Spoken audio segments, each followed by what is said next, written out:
Jan Hylleberg of the Danish Wind Industry Association. Your country really started offshore wind. It's developed quite a lot in the last 20 years, hasn't it? Oh yes, we pioneered the offshore industry more than 20 years back.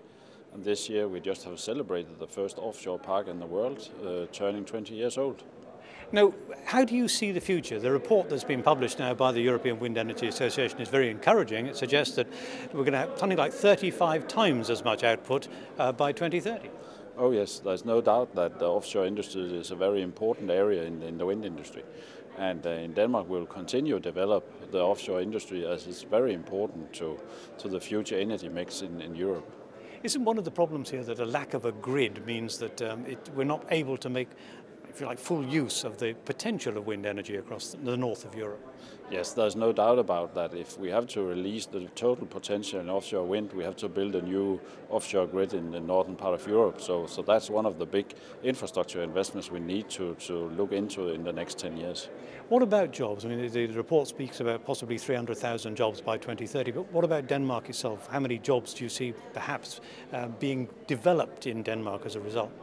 I mean, in very round terms. Yeah, in round terms, of course, that will depend on where the market will be and in which speed it will be developed. But there's no doubt about that in Denmark we could easily double the number of employees during the next 10 years. And today we are around 25,000 people employed in wind.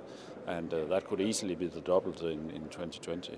Do you feel that we have the engineers, if you like, and the technicians to actually develop this industry properly? I mean, clearly you do in your country. Yes, there's no doubt that we can develop this industry, but I think the most important issue is that we are very dependent on a long-time planning regime seen from a European perspective. If this is in place, there's no doubt that the industry will develop and also build the necessary industry to follow the European market. Would this spread to a new plant, new manufacturing facilities in Denmark too? Maybe not. I think we in Denmark have a huge capacity already, but there's no doubt, in my opinion, that we'll see foreign companies setting down in the northern part of Europe to be able to compete in the offshore industry. So there are jobs to look for seen in the northern European perspective. What political decisions need to be taken, would you say, to develop this industry and to release its potential? Long-time planning, deciding on what will happen after 2020 in Europe.